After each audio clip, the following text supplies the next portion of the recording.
आज आपण को एक भौणीर सत्य घटना कहबी जहाकू भौणी माने निहाती शुणा दरकार कहीं यही घटना शुणा पर आपण को जो शिक्षा मिल एभली शिक्षा आजिर दुनिया रे मिलवा एते सहज नुह। मु जड़े एमती एक झील जी सब बेले शांत रुहे। झील सांग मान सहित मिसे किंतु पुओ मान सहित मिसवा मत एत भल लगे। मो चेहरा बहुत सुंदर से अनेक टोका मो सहित कथा हेबाकू बहुत थर प्रयास करिसेंती किंतु सेमानक भितर मते एमिति कौनसी भी टोका जना पड़ू नथिले जे कि मते सतरे भल पाई मो सह कथा हेबाकू इच्छा करुथिले। सेथिपाई अनेक पुओ भी मते बहुत खराब खराब कमेंट मारती एवं जो टोका मानक सहित मो ठीक रे कथा हे नथिली सेमानक प्रपोजाल ग्रहण करि नथिली सेमानक भितर एमिति भी टोका थिले जे माने मते अश्लील भाषा रे कमेंट करुथिले। एसबू कथा मो माँ को जणाइथिली एवं माँ मते कहउथिले झियो एभली टोकांकर बहुत खराब मानसिकता थाए एमानक सहित लागिबा अपेक्षा न लागिबा बहुत भल। एभली टोका निज जीवन को बाजी लगे झील मान को बर्बाद करिबार निष्पत्ति नियंती। सेथिपाई मो से टोकांक सहित अधिक लागेनी। किछि सांग झील भी मो सुंदर चेहरा पाई ईर्षार मते भी अनेक थर कमेंट मारती किंतु आउ किछि झील सांग थिले मो सहित भलरे मिसुथिले। आम कॉलेज रे जेते जण पुओ झील प्रेम करुथिले समस्ते परस्पर को किस करती ता सहित एमिति आहुरी अनेक व्यवहार जहाँ मु कहि परिबि नाही किंतु आपण माने बुझी पारुथिले। एसबू दृश्य मते आदौ भल लागु नथिला। सेथिपाई बापा माँ को बहुत थर कहिछि कि एही कॉलेज रे मु आउ गोटे कॉलेज को ट्रांसफर करिबि किंतु बापा माँ कहले भल कॉलेजटा तू सेठी ही रह से माने जहाँ भी करंतु तू ताको ध्यान देना तू तो सेमिति करूनु ना काहे कि खराब भाबुछु। बापा माँ को कथा को मानि रहीगली सिना किंतु मन बुझु नथिला। एमिति समय बीती चलिला। शुणिथिली एही बयसरे समस्त को किए ना किए अंतररू भल लगे। दिने सांग झील मानक सहित कॉलेज रू फेरुथिलु सेही समय जड़े सीनियर आमको पछर डाकी कहले एटा कहार पेन। मु देखिबा मात्रे मते मो पेन परि लागिला किंतु तापरे भी लाजरे जाउनथिली कि किछि कहउनथिली किंतु सांग झील माने कहले गीता एटा तो पेन पड़ीगला बोधे आनिके आसे। शेषरे बाध्य होई जड़े सांग झील सहित आनिबाकू गली। से टोका पाखरे पहुँचला परे से टोका कहला कहार पेन। मो सांग झील कहला एटा आम पेन।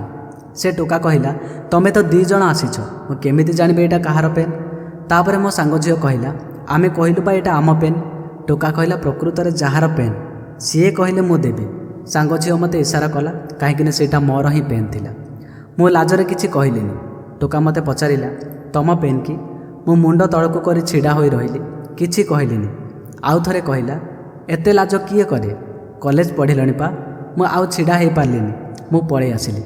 से टोका मो पछे पछे आसिला आउ मते बाट छेकी कहला तमे न कहले भी एटा तम पेन काहेकि ना एही पेन पड़िबा बेले मु देखिछि तमे ही पकेइछ सतना। मु कहले हाँ।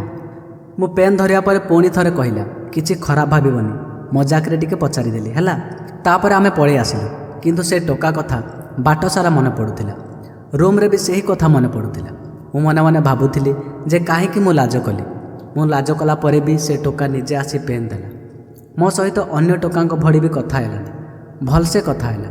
जदि आउ को टोका हेइथांता से कौन कौन कहि पकेइथांता। मो मन आदौ बुझिलानी सब बेले सही कथा मन पड़ुथिला। काहेकि कथा हेलेनी काहेकि मते एते लाज लागुची अनेक कथा। तापर दिन मु भाबिली से टोका सहित आउ थरे कथा हेबी। मोर जने सांग झियो सहित परदिन गली आउ से टोका को सॉरी कहली। तापर से कहले झियो माने एमिति ही लाज करिबा दरकार।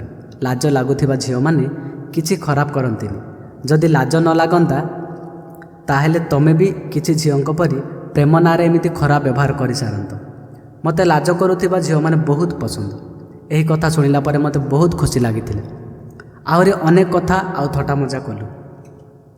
प्रतिदिन ता सहित सेमिति देखा हुए आउ पदे अधे कथबार्ता करू। धीरे धीरे से टोका मते बहुत भल लागिला काहेकि ना कोठी मते एमिति लागुथिला से टोका मो मन कथा बुझी पारुछि आउ ता विचार मो विचार मेळ खाउथिला। धीरे धीरे मो ता सहित बहुत मिसी गली आउ ता सहित कथा न हेले भल लागु नथिला किंतु ताको मो मो मन कथा किछि भी कहि नथिली। मु कहबा पूर्वरु दिने से निजे मते कहिला गीता मते लागुछि मु तुमको चाहूछि तम सहित न कथा हेले मु आउ रहि पारिबि नाही। तांको उत्तर रे मु किछि कहली नाही खाली एतिकी कहली तमे जा भाबुछ ठीक भाबुछ एवं मो आखिर इशारा से बुझीगला। आउ आमे दुहे परस्पर आखि को चाहिलु आ बहुत हसिलु काहेकि ना आमे बुझी सारिथिलु ଯେ ପରସ୍ପରକୁ ଆମେ ଦୁହେଁ ଚାହୁଁଛୁ। ତାପରେ ଏମିତି ଚାଲିଲା। ତାଙ୍କ ସହିତ ବୁଲିବାକୁ ଗଲି, ତାଙ୍କ ସହିତ ମିଶିକି ଖାଇଲି। ମୋତେ ସେହି ସମୟରେ ଏମିତି ଲାଗୁଥିଲା ଯେ ପୃଥିବୀରେ ମୁଁ ହିଁ ସବୁଠୁ ଖୁସିରେ ଅଛି। ଖୁସିରେ ଏହି କଥା ବାପା ମାଆଙ୍କୁ ବି କହିଲି। ବାପା ମାଆ ଶୁଣିକି ଖୁସି ହେଲେ ଆଉ କହିଲେ, ଯଦି ପିଲାଟା ଭଲ ପିଲା ହେଇଥିବ ଆଉ ତାକୁ ତୁ ପସନ୍ଦ ବି କରୁଛୁ ତ କିଛି ଅସୁବିଧା ହେବନି। ଏଇଟା ବି କହିଲେ ଯେ ଖରାପ କାମ କରିବୁନି। ମୁଁ ବୁଝି ସାରିଥିଲି ବାପା ମାଆ ମୋତେ କ'ଣ କହିବାକୁ ଚାହୁଁଛନ୍ତି। ମୁଁ ଭାବିଥିଲି ବାପା ମାଆ ମୋ କଥା ଶୁଣି ମୋ ଉପରେ ରାଗିବେ, କିନ୍ତୁ ମୋ ପକ୍ଷରେ କହିଲେ। ମୋତେ ବହୁତ ଖୁସି ଲାଗିଲା। ସେହିଦିନଠାରୁ ବାପା ମାଆଙ୍କ ପ୍ରତି ମୋର ଆହୁରି ଅଧିକ ଭଲ ପାଇବା ଆଉ ସ୍ନେହ ବଢ଼ିଗଲା। ଏବେ ମୁଁ ଆଉ ନ ଡରି ମନ ଖୋଲି ସେଇ ଟୋକା ସହିତ ମିଶିଲି। ଦିନେ ସେ ଚୁମା ଦେବା କଥା କହିଲେ ଆଉ ମୁଁ କହିଲି ଯଦି ସିମ୍ପୁଲ୍ ହେଲେ ଚଳିବ, ଆଉ ଅଲଗା ହେଲେ ମୁଁ ରାଜି ନୁହଁ କହିଲି।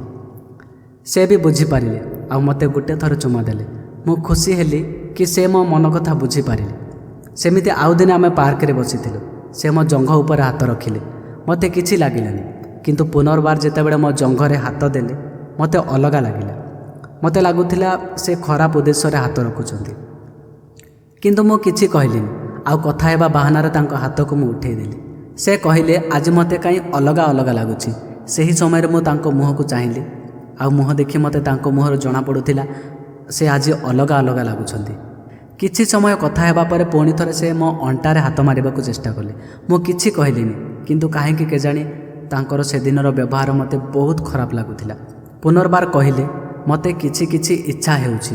ଜଣେ ଝିଅ ହିସାବରେ ସେତେବେଳକୁ ମୁଁ ସବୁକିଛି ବୁଝି ସାରିଥିଲି। ଆଉ ତାଙ୍କ କଥାକୁ ଧ୍ୟାନ ନ ଦେଇ ମୁଁ କହିଲି ଚାଲ ଘରକୁ ଫେରିଯିବା, ମୋତେ ଭଲ ଲାଗୁନି ଆଜି। ସେ ମୁହଁ ଶୁଖାଇ ଦେଲେ ଆଉ ଆମେ ସେଠାରୁ ଚାଲି ଆସିଲୁ। ସେହି କାରଣ ଯୋଗୁଁ ତାଙ୍କ ପ୍ରତି ମୋର ଟିକେ ଖରାପ ଭାବନା ଆସିଗଲା।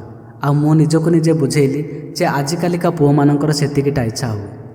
ଅଧିକ କିଛି ନ ଭାବି ପୁଣି ଥରେ ଆଗ ଭଳି ମିଶିଲି। ସେମିତି ହିଁ ଆଗ ଭଳି କଥା ହେଉଥିଲୁ ଆଉ ପରସ୍ପରକୁ ଭେଟୁଥିଲୁ। ଦିନେ ସେ ମୋତେ କହିଲେ ଗୋଟିଏ ହୋଟେଲକୁ ଯିବାର ଅଛି, ମୋର ଜଣେ ସାଙ୍ଗ ଟୋକାକୁ ଦେଖା କରିବାର ଅଛି। ମୁଁ ପୂର୍ବ କଥା ପୁରା ଭୁଲି ଯାଇଥିଲି ଆଉ ତା ସହିତ ଆମ ଘରଠୁ 5 କିଲୋମିଟର ଦୂରରେ ଥିବା ଏକ ହୋଟେଲକୁ ଗଲୁ। ହୋଟେଲରେ ପହଞ୍ଚି ରୁମ୍ ଭିତରକୁ ପଶିଲୁ ଆଉ ରୁମ୍କୁ ସେ ବନ୍ଦ କରିଦେଲେ, କିନ୍ତୁ ସେ ରୁମ୍ରେ କେହି ନଥିଲେ। ମୁଁ ପଚାରିଲି ତମ ସାଙ୍ଗ ଟୋକା କାହାନ୍ତି? ସେ କହିଲା ମୁଁ ମିଛ କହିଥିଲି, ଗୋଟେ ଜରୁରୀ କଥା ହେବାର ଥିଲା। ସେତେବେଳେ ମୁଁ ଜାଣିବାକୁ ପାଇଲି ଯେ ସେ ନିଜେ ରୁମ୍ଟିକୁ ବୁକିଂ କରିଥିଲେ। ସେତେବେଳେ ମୋତେ ପୂର୍ବ କଥା ଟିକେ ମନେ ପଡ଼ିଲା, କିନ୍ତୁ ମୁଁ ଅଧିକ କିଛି ସନ୍ଦେହ କଲି ନାହିଁ। ସାଥିରେ ପିଜ୍ଜା ବର୍ଗର ନେଇଥିଲୁ, ମିଶିକି ଥଟ୍ଟା ମଜା କରି ଖାଇଲୁ। ଖାଇସାରି ମୋ ସହ ଗେଲ ଖେଳିବା ବାହାନାରେ ମୋ ସହ ଖରାପ ବ୍ୟବହାର କରିବାକୁ ଚେଷ୍ଟା କଲେ।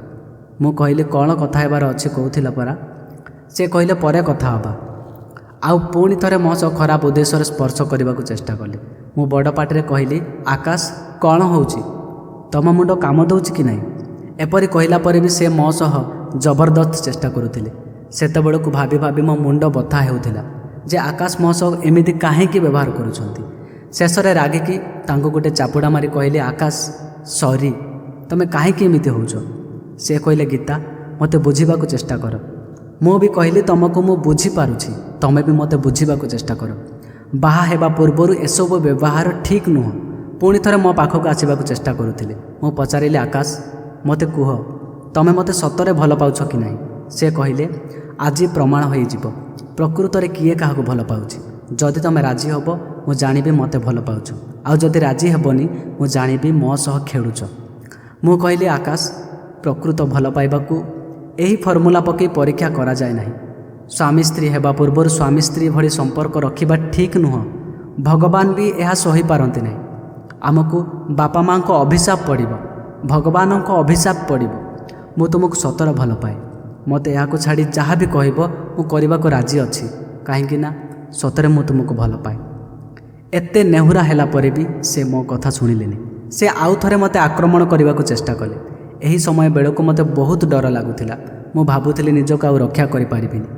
ଚିଲେଇବାକୁ ବି ଡର ଲାଗୁଥିଲା, କାହିଁକି ନା ଘର ଲୋକ ବି ଜାଣିଛନ୍ତି ଆମେ କଥା ହେଉଛୁ। ଅଯଥାରେ ବାପା ମା ଅପମାନ ହେବେ, ନିନ୍ଦିତ ହେବେ, ମୋ ଉପରେ ରାଗିବେ ଯଦି ଏହି କଥା ଥାନାକୁ ଯାଏ। ଏସବୁ ଭାବି ମୁଁ ଭଗବାନଙ୍କୁ ଡାକୁଥିଲି କ'ଣ କରିବି, ମୋତେ ବୁଦ୍ଧି ଦିଅ। ମୁଁ ଆଉ ଥରେ ତାଙ୍କ କବଳରୁ ନିଜକୁ ରକ୍ଷା କରି ହାତ ଯୋଡ଼ି କାନ୍ଦି କାନ୍ଦି ତାଙ୍କୁ କହିଲି ଆକାଶ ଏମିତି ଭୁଲ କରନି ପ୍ଲିଜ୍। ମୋ ବାପା ମା ମୋତେ ଗେହ୍ଲାରେ ବଢ଼େଇଛନ୍ତି, କେବେ ମୋତେ କନ୍ଦାଇ ନାହାନ୍ତି। କିନ୍ତୁ ଏହି ଦିନ ମୁଁ ଅନ୍ତରରୁ ବହୁତ କାନ୍ଦିଲି, କିନ୍ତୁ ତାପରେ ବି ଆକାଶ ମୋ କଥା କିଛି ଶୁଣିଲେନି। ମୁଁ ଭାବି ସାରିଥିଲି ଯେ ଆକାଶକୁ ମୁଁ ଭଲ ପାଉଥିଲି ସତ, କିନ୍ତୁ ସେ କେବଳ ମୋ ପାଖରୁ ଏହି ଦେହ ସୁଖ ହିଁ ଚାହୁଁଥିଲେ। ଯଦି ଭଲ ପାଇଥାନ୍ତେ ମୁଁ କାନ୍ଦିବା ପରେ, କାକୁତି ମିନତି ହେବା ପରେ ସେ ମୋ କଥା ମାନିଥାନ୍ତେ। ସେହି ସମୟର ତାଙ୍କ ରୂପକୁ ମନେ ପକାଇଲେ ଏବେ ବି ମୋ ରୁମ ଟାଙ୍କୁରି ଉଠୁଛି। ମୁଁ କାନ୍ଦୁଥାଏ, କିନ୍ତୁ ସେ ମୋ ସହ ସେହି ଉଦ୍ଦେଶ୍ୟରେ ପାଖକୁ ଆସୁଥାନ୍ତି। ଭାଗ୍ୟକୁ ସେହି ସମୟରେ ସେହି ଜାଗାରେ ଗୋଟିଏ ଛୁରୀ ଦେଖାଗଲା।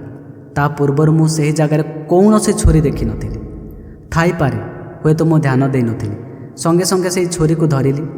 ତାକୁ ତ ମୁଁ ଆକ୍ରମଣ କରିପାରିବି ନାହିଁ, କିନ୍ତୁ ସଙ୍ଗେ ସଙ୍ଗେ ନିଜ ଗଳାରେ ଛୁରୀ ରଖି କହିଲି, ପାଖକୁ ଆଦୌ ଆସ ନାହିଁ, ନହେଲେ ଏବେ ହିଁ ନିଜକୁ ହତ୍ୟା କରିଦେବି। ସେହି ସମୟରେ ମୁଁ ତାଙ୍କ ମୁହଁକୁ ଦେଖିଛି। ତାଙ୍କ ମୁଣ୍ଡରେ ଟିକେ ଚେତା ପଶିଲା, ଆଉ ସେ ଟିକେ ଡରିଗଲେ।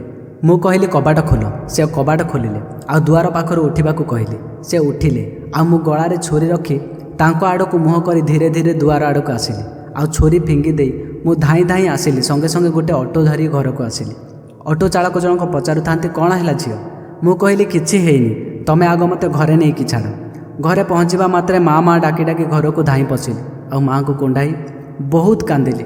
ମା ପଚାରୁଥାନ୍ତି, କ'ଣ ହେଲା? ମୁଁ କିଛି କହୁନଥିଲି। ସେହିଦିନ ମୁଁ 1 ଘଣ୍ଟା କାନ୍ଦିଲି। ପରେ ମାଆଙ୍କୁ ସବୁ କଥା କହିଲି, ଆଉ ବାପା ମା ଦୁହେଁ ପାଖରେ ବସି ମୁଣ୍ଡରେ ଆଉଁସି ମୋତେ ବୁଝାଇଲେ, ଆଉ କହିଲେ, ଝିଅ, ଆମେ କାହାକୁ ସତରେ ଭଲ ପାଉଛୁ କି ନାହିଁ ନିଜ ଛାତିରେ ହାତ ରଖି ନିଜକୁ ପଚାରିଲେ ଜଣାପଡ଼େ। କିନ୍ତୁ ସାମ୍ନା ବ୍ୟକ୍ତି ଆମକୁ ସତରେ ଭଲ ପାଉଛି କି ନାହିଁ ଜାଣିବାକୁ ବହୁତ ସମୟ ଲାଗେ। ମୋ ବାପା ମୋ ମଥାରେ ଚୁମି ମୋତେ କୁଣ୍ଡାଇ ପକାଇ ଭାବ ବିହ୍ୱଳ ହୋଇ କହିଲେ, ଝିଅ, ଆଜି ତୋ ପାଇଁ ମୋତେ ସତରେ ବହୁତ ଗର୍ବ ଲାଗୁଛି। ଯେଉଁ ବୟସରେ ଆଜିକାଲି ପୁଅ ଝିଅ ପ୍ରେମ ନାଁରେ ଚରିତ୍ର ନଷ୍ଟ କରୁଛନ୍ତି, ତୁ ସେହି ବୟସରେ ଜଣେ ଟୋକାକୁ ସତରେ ଭଲ ପାଇବି ନିଜ ଚରିତ୍ରକୁ ନଷ୍ଟ କରିନୁ। ତୁ ସତରେ ମୋର ଲକ୍ଷ୍ମୀ ଝିଅଟି। ଯେଉଁଦିନ ମୁଁ ତୋତେ ବାହା ଦେବି ନା, ସେହିଦିନ ମୁଁ ଜାଣିବି ଯେ ମୁଁ ମୋର ଲକ୍ଷ୍ମୀକୁ ଦାନ ଦେଉଛି। ବାପା ମାଆଙ୍କୁ ଏତେ ସ୍ନେହ କରୁଥିବାର ମୁଁ କେବେ ଦେଖିନି, କିନ୍ତୁ ଏଭଳି ସମୟରେ ସେହିଦିନ ମୋ ବାପା ମା ମୋ ସମସ୍ୟାକୁ ଅନ୍ତରରୁ ସଠିକ୍ ଭାବରେ ବୁଝିପାରିଥିଲେ। ଆପଣମାନଙ୍କୁ ମୁଁ ଏତିକି କହିବି କି ନିଜ ଝିଅମାନଙ୍କୁ, ନିଜ ଭଉଣୀମାନଙ୍କୁ ଏଭଳି ଟୋକାଙ୍କ ବିଷୟରେ କୁହନ୍ତୁ, ବୁଝାନ୍ତୁ। ସେମାନେ ଜାଣନ୍ତୁ ନିଜ ଚରିତ୍ର ଆଉ ଇଜ୍ଜତକୁ ରକ୍ଷା କରନ୍ତୁ। ମୋ ଭଳି ଏଭଳି ଟୋକାଙ୍କ ହାବୁଡ଼ରେ ନ ପଡ଼ନ୍ତୁ। କାହିଁକିନା ଗୋଟେ ପୁଅ ଆଉ ଝିଅ ପାଇଁ ଇଜ୍ଜତ ଆଉ ଚରିତ୍ର ହିଁ ସବୁକିଛି। ଶାସ୍ତ୍ର ସାକ୍ଷୀ ଅଛି ଇଜ୍ଜତ ଆଉ ଚରିତ୍ର କେତେ ଦରକାର। ଭାଇ ଆଉ ଭଉଣୀମାନଙ୍କୁ ଏତିକି କହିବି କି ନିଜ ଚରିତ୍ରକୁ ନଷ୍ଟ କରନ୍ତୁ ନାହିଁ। କାହିଁକିନା ବାଧ୍ୟ କରି ଶାରୀରିକ ସମ୍ପର୍କ ରଖିବାଟା ପ୍ରେମ କୁହାଯାଏନି, କାରଣ ପ୍ରେମ ତ ପବିତ୍ର।